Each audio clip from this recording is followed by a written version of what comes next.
So many times we tell ourselves, oh, it's just because I want to relax, or I just enjoy a glass of wine. And almost all the time, under that is a desire to achieve a certain feeling, or avoid a feeling that's impermissible or that we don't know how to handle. So sometimes that feeling is stress. Sometimes that feeling is anxiety. Sometimes that feeling is boredom within your life. Sometimes that feeling is rage and anger. Sometimes it's overwhelm with work. And because these are people typically who are high achievers, go-getters, everything on the outside looks great. They've been taught to kind of like put on a smiley face and make sure everyone sees the facade. They don't know how to express anger, rage, sadness, grief, whatever it is that's coming up for them. And so instead of figuring that out, they just go to the quickest fix that they can find. And in our society, that's alcohol. So yeah, it's always an impermissible emotion they're trying to avoid, or sometimes a state, sometimes even a happy state that they're trying to reach and they're trying to shortcut to, because they also don't have the skills to regulate towards that emotion. Do you think it's the same for states where it's allowed? Of course, it's not allowed in the state that we're talking about it, but there are certain states that are allowed. Weed is becoming the same thing. That's a hard one, because I don't have a full frame for that, but I think that you could definitely make the case for it, right? Depending upon, I definitely feel that there's medicinal purposes, and so we'll set that one aside, right? It's not recreational use. We're talking about the recreational users, and they're smoking every night. Yeah, and this is just how I relax, or no, that's how you cheat. That's not real relaxation. Real relaxation is achieved through you regulating your nervous system. And the more that we convince ourselves that we can't do something on our own, the more that we damage our self-esteem in other areas of our life and tell ourselves that we can't do other things. And so it just becomes this like rapid decline. And so yeah, anything that becomes habitual that you're using to escape, weed, social media, food, sugar, alcohol certainly it's a shortcut, and it's an ineffective solution to the real problem, which is you want to calm down your nervous system. So what if you learn to do that yourself, because you're an extremely powerful person? What if you just tried to figure out how to manage those emotions on your own? And most people just like the shortcut, but the shortcut is almost always fake, because if it worked, then you wouldn't need the shortcut in the future. That's true. If you needed a glass of wine every night, means you're depending on the glass of wine to do something for you. Yeah. There was a point of my life where I was actually like on the scale I would be an alcoholic, because I would finish a bottle of whiskey in the night, not just a bottle of wine. That's championship level. Yeah. So I was a champion at a point in my life.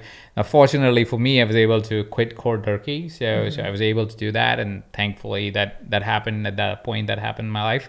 And then came those seasons. And that's why I was so curious about what you talk about, is those seasons where it's like, oh, it's just a glass of wine. Yeah. It's just a glass of wine. I mean, it's like, it's good for your heart. That's what the scientists say, right? That's why I'm drinking it. And I realized that every time, I do drink once in a while. It's not that I don't drink, but it's like really once in a while. Right. And I'm like, oh, I only find myself, and this is where I'm kind of also asking this as a question, is I found myself drinking, if I am drinking, most commonly where I do not want to drink, but I still drink, is at parties. And I haven't found an effective solution to why, or even effective diagnosis of why it happens. That only at parties, for whatever reason, I would end up with, and it's not like I drink. Right. I like maybe 2 beers. You indulge 2 beers, in some 2 kombuchas, totally. whatever it is, the hard kombuchas or beers. And I would take that and I would be like, why am I drinking it? I don't even like it. Like, it's like I'm at that place where I'm like, I don't even like the taste of this thing that I'm drinking, except maybe hard kombuchas. They're really delicious. But other than that, I'm like, why am I drinking it? Like, I don't want to, but I would. Like, it would be like the first hour I won't, and the second hour it always will be, okay, I have to open a drink. Yeah. What is it? Like, what have you found with individuals like myself? Which I think is probably more of your clients, which are people like me, who are like, I don't even know why I'm drinking this, but I am. Absolutely. And you're a high achiever. You are out there, serial entrepreneur, go-getter, kicking ass in life. Hopefully I can say curse words. And, you can, everything. And there's a couple things. So maybe there's a little part of you that doesn't fully believe that you're deserving of success. And that's a very like sly little one that gets in there. And so what can you do to just pull yourself and humble yourself a little?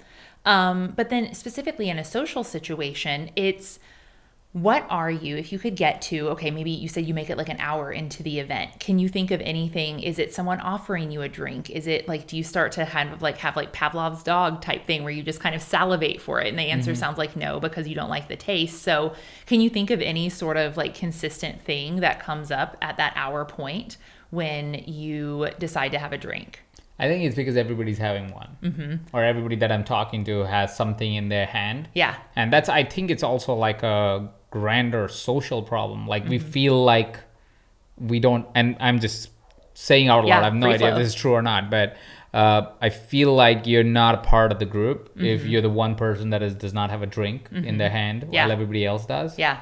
So I think that's what triggers me opening a can. Do you identify at all as an empath or someone who I like do. really senses? Okay. Yeah. So what if it could be that in those moments you sense that everyone else is very comfortable because they're drinking, and that maybe there's a level where your hypersense is coming in and you're like, "Oh, I wonder if I'm making them feel bad because I'm not doing what they're doing." And more often than not, people pleasers and empaths, what they say is they'll cave at the point where they realize that maybe their abstinence is making other people feel left out or feel like they're doing something wrong or immoral. And so maybe they're like holier than thou, better than, or, or whatever. And so often people who are those people pleasers and empaths will go ahead and have the drink even though they don't want it and they don't like the taste, because they're falling back on their goal is less important to them than other people feeling uncomfortable. And so there's that. And then there's the, alcohol has a vibrational frequency, everything does, but alcohol's vibrational frequency is low. It's a depressant. And so if you're in a room with everyone and they kind of start to go down here, but you're still up here, that's uncomfortable because it's incongruent. So you can either become comfortable with being up here, even though everyone else is like this, or you can dilute yourself to that level. And that's not saying like going down to their level, like it's not bad or wrong that they're drinking, but energetically, if you're in a different You want to space, match frequency. yeah, you start to get bored, right? Your conversational capacity is not a match for this. Your just the way that you're feeling isn't a match. So you either figure out how to be uncomfortable and be not congruent, or you make yourself congruent. And I feel like that's what most people are doing, is unconsciously trying to get at the level. You could call it FOMO, or you don't want to miss out, or you want to do what everyone else is doing, but you could fake it and have a regular kombucha and see if that helped. But if not, then I would say that it's kind of this urge to be on the same energetic frequency as everyone else, even though that's lower than where you're at. What was it for you? What did you find as you were saying, hey, I don't even want to open that glass of wine? Just energetically, I feel like this is not good for me. Yeah. What was it that was really happening for you? What did you find within yourself that you said, oh, this is why I'm doing it? Yeah. I mean, all of those things that I've said, but when I started kind of getting the urge, the sober curiosity, the questioning of, should I really be drinking? I had started on a spiritual path. And so I was reading Wayne Dyer, Marianne Williamson, Gabby Bernstein, and I really believed that I could have the life that they were teaching about. I really felt it in my soul. And so I started doing all these pieces of the puzzle, but nothing really clicked. Nothing was, it felt like I was passing the goal somehow. And I realize now that, the way that I grew up, the way that I have always achieved, I've always held myself back a little bit. And I've always felt different from all the other kids. I was an empath at a young age, but I lived in the Midwest. I lived in like podunk middle of nowhere. We didn't have language for that. So I just thought I was a little weirdo. And so I found the different ways to get on the same level as the other kids were to put on a mask, put on a facade, and play the part. And I was really good at that. But then it became harder, and I had to keep doing more things to play the part. So alcohol was one of those things.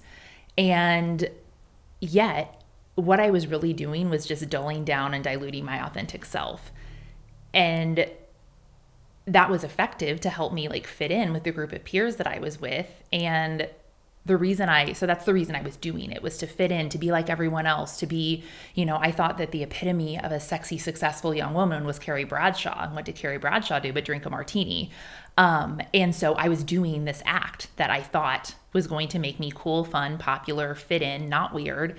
And what it did was just eat away at my authenticity. And that started to hurt. So you didn't ask this, but the reason I got called to stop was I just kept having this internal nudge that I was made for something bigger, and that I was meant for a different type of life, and that I was meant to vibrate at a higher frequency, and that all these things were available to me that I was learning. And literally one day I'm in the shower and I hear this like download come through, and it says, Amanda, you are meant to do big things in this world, but I can't see you doing them with alcohol in the picture. And I freaking felt like so much. I'm like, I had to get down on the shower floor. And I just knew at that point, alcohol was not something I could screw with anymore. As much as I was worried about all of the opposite things coming true about, yes, being a weirdo, not fitting in, being, whatever I was afraid of, I knew that there was something else, even though I didn't know what it was, that was so much better that I had to give it a try. And that voice was right, because everything in my life has completely changed since alcohol has been out of the picture. What has been different? Yeah. Great question. My friendships are more congruent because I choose to hang out with friends who were always or all in the same level or pretty close to the same level. They're more fulfilling. I'm a better friend. I don't think I was a very good friend at all when I was drinking. I was always kind of self-consumed and just unaware of how to show up. Emotionally, I have learned how to sit with and be with my emotions rather than just bypass them with drinking, which was a really important skill, I spiritually am able to connect with my higher calling. I just period. I don't think that I was doing it before, because you're always connected to spirit. I don't know what specifically you believe, but I believe there's always a connection there.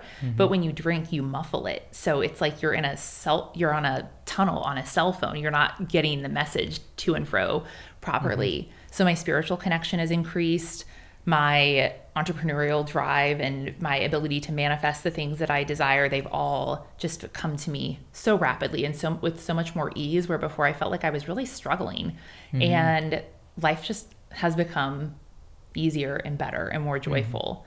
And for me, could I moderate now? Could I have a glass of alcohol here and there?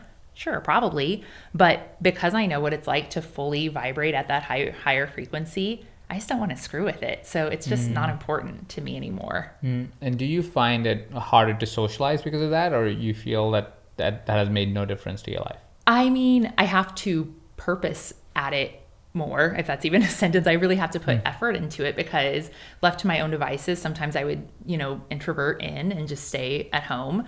It's required me to face that awkward teenager that was still inside of me, that I had kind of buried her down for a decade or so. But overall, I, choose to just go to social activities where alcohol isn't an issue. And in Austin, like, that's not too hard to find. And in other places, I managed to find it well enough. And I really am more intentional about my social interactions, so that fewer of the things that I do revolve around alcohol, and the ones that do, I just really limit the time, because I find that the situations are just boring now. And it's not that I'm boring, it's that I was making myself kind of stupid so that I could tolerate these not really engaging situations. And so if there's a situation that has a ton of alcohol involved, typically what I'll do is I'll try and go for a while. And then once that vibrational thing starts to happen, I'm just like, okay, this is time for me to leave. I'm not connecting anymore.